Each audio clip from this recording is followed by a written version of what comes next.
If the polls are right and Trump is going up with black voters, what changed? I wish I knew. I am not a huge fan of Trump. He don't respect the black person. And Biden does? Has Biden issued an apology for the things that he's been caught saying? He said, if you don't vote for me, you're not black. You're not black. What is that?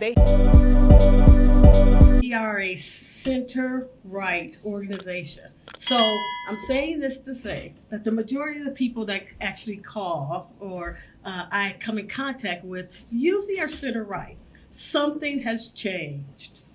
I get more phone calls from elite black liberals than I do from conservatives. Flashback. I think there's going to be a big shift, any sort of change. I think it's going to be a big shift. Me too. Big shift? Yes. Big really? Okay. For me, I've always been a Democrat. And it's like, for the most part with the Democratic Party, they always make a bunch of promises that they can't deliver. You know, they use the issues of the African American community as a soapbox to stand on and make promises, you know, just to get us to come out and vote. And then once we vote and everyone's in place, it's like, well, what happened? Would you say it's anything like somebody's in your DM and they're really laying it down, I'm gonna take you over here, girl, I'll take you to the top. You know what I mean? And then you finally go on the date and it's Burger King. Or you've been catfished. If the polls are right and Trump is going up with black voters, what changed? I wish I knew. I am not a huge fan of Trump. He don't respect the black person. And Biden does? Has Biden issued an apology for the things that he's been caught saying? He said, if you don't vote for me, you're not black. You're not black. What is that? They have both said things that were questionable and unsavory. But when you start looking at facts, it's like, Biden, you done dropped the ball, brother. Okay, so some black voters feel let down by Democrats. I get more phone calls from elite black liberals than I do from conservatives or people who lean conservative that are black. And what has changed over the last two and a half, 3 years? Illegal immigration. Flashback. I pledge allegiance to the flag of the United States of America. What do you think about Trump's border policy?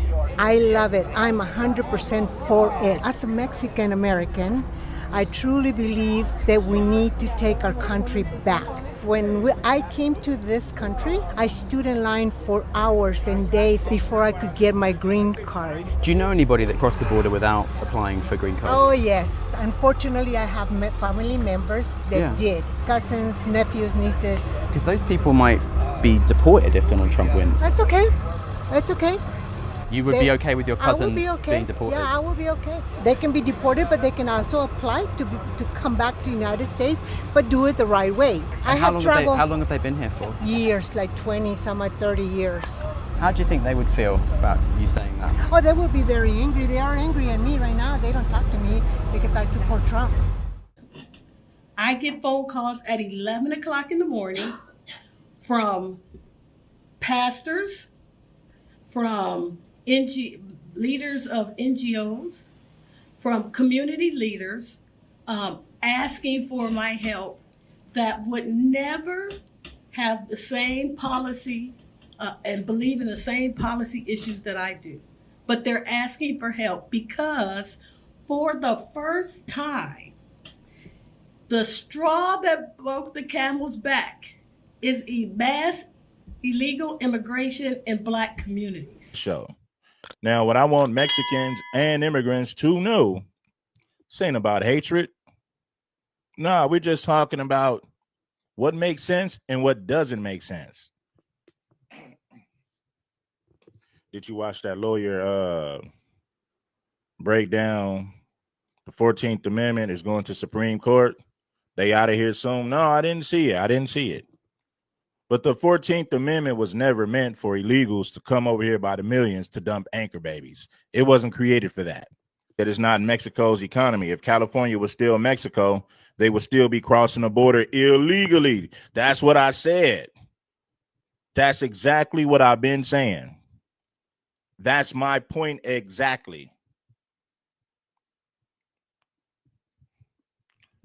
if California was still under Mexico's rule, if California never became a part of the United States, they would be fleeing California today. So the argument is stupid. It makes no sense. You know, it makes no sense at all. You know what that's like? I'm going to tell you what that's like. Let's say I got a car, right? And I really can't do nothing with it. I sell a car to somebody. When I sell the car to somebody, they fix it up. Now the car looks luxury. Now the car looks good. The car is presentable. Then I turn around and say, I want my car back. That's my car. Hold on. You sold a car, for one. For two, when you had the car, it didn't look like shit. The car was a piece of when you had it. Oh, but you want the car back now that somebody else has built the car up. Now that somebody else has made the car presentable. So the whole argument is foolish. The whole argument is stupid. Well, Cali used to be Mexico. If Cali was still Mexico, you wouldn't want to live there. You would be fleeing California if it was still under Mexico's rule. What they're saying is this. We want the new version of California. The California that's under the United States rule, that's the California we want. So the whole argument is crazy, man. It's crazy. It really is. Stick to speaking about black topics. Yeah, man. People love to tell you what to talk about, but I don't get upset. I don't get upset. And to take it a step further, man, let me tell you something.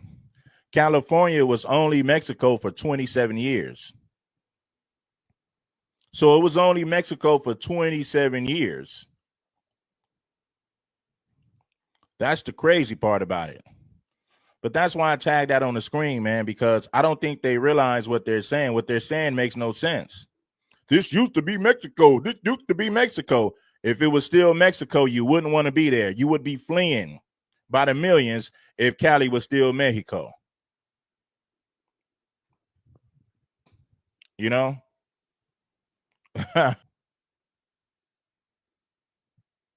Yeah, every country has their problems, man. You know, everywhere you go, they're going to have their problems. But when Mexicans say California used to be Mexico, that is one of the dumbest arguments I said. I mean, that's one of the dumbest arguments that they come with. It's a foolish argument. I want the version of California that America created. They want the version of California that America created. They don't want the California that was under Mexico's rule because they wouldn't want to live there. Crazy. Anyway, man, let's get into the content. The drug cartel will lose millions, if not billions of dollars if they couldn't sneak people across the border, if they couldn't ship their drugs to the United States. I spoke about this yesterday. A lot of those businesses and Mexican communities in America, Mexican-American communities in America, a lot of those businesses are funded by the Mexican drug cartels. I spoke on that yesterday. I have a large network in Chicago. Flashback. You caused all this money to go to illegal immigrants. Anything that you all pass is not genuine. You have not protected the people of Chicago from invasion. He wants to pour a $40 million line of credit and put the city in even more debt. It's your fault that because you gave half the money to illegals. Here's the perception of African-American males. They think that illegal mass immigration of illegal immigrants in their community is so that they can swap out black people for brown. Flashback. So y'all telling me there's a shortage on construction workers in America, especially in Florida? Some of y'all need almost 500,000 construction workers, and y'all don't have the time to train the new people. And the white people, Europeans, they lazy, they don't do the work right. Black people, y'all ain't say nothing about the blacks. We been in construction. Y'all kicked us out and said we're not paying these Negroes $25 an hour. $24 an hour, $30 an hour. Let's go hire these Mexicans with no documentation that's coming across the border, give them $9 an hour, $10 an hour. And they're gonna work sun up to sundown, dance and eat mangoes. Meanwhile, kick the black brothers out. I was doing construction for 10, 11 years, bro. I went to school, I became a certified operator. I can operate every heavy equipment, I understand construction, I can read blueprints. But I left, I quit because Mexicans are racist. They don't want the brother on the machines. They rather see Jose or Rodriguez, a Mexican on it. And the Mexicans are racist. I'm in Texas, and they are racist out here. They rather see Mexicans. Every construction you go to in Texas, nothing but Mexicans. If you black, if you are not Mexican, you black, you're gonna be holding a sign. Paying you $12 an hour to stand there, hold a sign. When an operator like me, advanced, read blueprints, certified, can operate, they rather pay me $18. I'm not doing that. So now, y'all talking about there's a shortage, right? So it's time for the blacks to come on back, get their jobs back, pay them the money and stop pocketing it while y'all paying the immigration status undocumented Mexicans $9 an hour, $10 an hour, and pocketing the rest. Y'all can't do that no more. So these contractors are crying. And now y'all, you feel me? Now, hey, if I was you black brother, I left. I went to driving. Mostly all blacks in Texas, if you black in Texas, they kicked us out of the construction industry. So now you're gonna find us driving or getting CDLs. That's what most brothers are doing. But if that money come, if this happened in Texas, I am going back to construction. I ain't gonna lie. Because now y'all gotta pay. Y'all gotta pay the right amount of money. You know what I mean? Like, real talk, everywhere I went to construction, I'd be the only black dude. Only black dude. Like, and then they don't want to see you operate to look like you know what you're doing. And I work hard. I work hard just as hard as these niggas coming over here at the border. Facts. Now I do towing. Now I would tow your, you know what I mean? But that's what y'all get, and that's what you racist Mexicans get. So, cry all you want, pay that money, man. They believe that they're put there deliberately to take those jobs. Low industry, low-skilled jobs that are historically held by African-American males. They believe that they're there to displace them so that they don't have economic power so they can be pushed back. Second, they believe that they're there so that they can take control of their community. I hear from leaders in Black urban communities that bid you, don't lean right, are saying to me that they're meeting with people and they're seeing these immigrants in their community actually recruiting members to be gang members. Why? Because they want to take control of the community. Flashback. Trend de Aragua is recruiting kids. It's October 14th, 2024, and these are your headlines. Well, happy Columbus Day, by the way, to everybody who celebrates. Authorities have arrested a confirmed Tren de Aragua gang member after he allegedly recruited students from 2 Houston middle schools in an effort to join the Venezuelan gang. According to U.S. Immigration and Customs Enforcement, Johannes Robert Sencova, an illegal alien from Venezuela, entered the U.S. 2 years ago. He's suspected to have recruited students from Jane Long Academy and Las Americas, both of which are located in the Houston Independent School District. He was arrested last week after being wanted in Pearland for theft and was accused of recruiting the students. The Texas Department of Public Safety confirmed that Kova was a part of the Venezuelan gang after observing known tattoos related to the gang on his arms that included a 5-point crown and a clock and roses. Other known tattoos, by the way, include stars, AK-47s, and trains. Right now, throughout the United States, the vicious Venezuelan street gang Tren de Aragua has been terrorizing American citizens. Unlike American gangs such as the Bloods and Crips, Tren de Aragua operates by no street codes and are known to target the most vulnerable parts of society, such as the elderly. Every single day, there is a new news report about another heinous crime committed by this gang against Americans. Tren Aragua is a fairly recent street gang that was formed inside Venezuelan prisons in 2009. It is believed that they have more than 10,000 members and they are growing drastically by the day. They believe that there's a plot to make sure that there is no black ownership of businesses, of housing, because they have deliberately planted all of the illegal immigrants purposely in minority communities to sow discourse. Flashback. I would in fact make sure that we immediately surge to the border. All those people are seeking asylum. They deserve to be heard. That's who we are. We're a nation that says if you want to flee and you're fleeing oppression, you should come. The last thing that I would hate to say, but it's true, is that they believe that the left is deliberately setting up a scenario where there's going to be a racial war not between black and white, but between black and brown. The fact that the majority of the illegal immigrants that you've seen in the last year are actually male, military age individuals. A lot of those individuals have been incarcerated, gang members, all of these situations. That we have a community that the Biden, I call him lock 'em up Joe, right? He didn't just take fathers out of the house, he took fathers out of the community completely. So there's already a shortage of black males in the community. Now you're putting mass amounts of black army-ready illegal immigrants in there. What do you think is going to happen?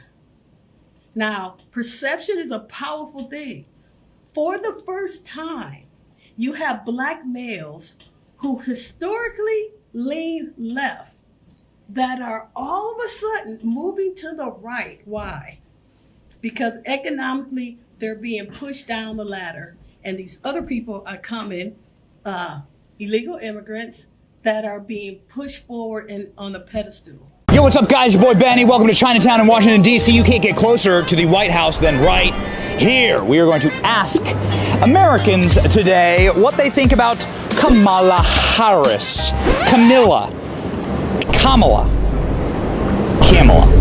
You think you just fell out of a coconut tree?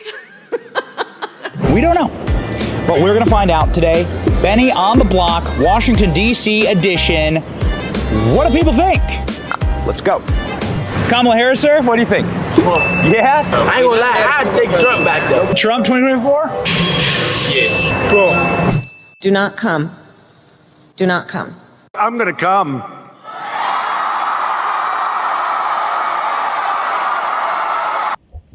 Imagine this, and I was thinking about this.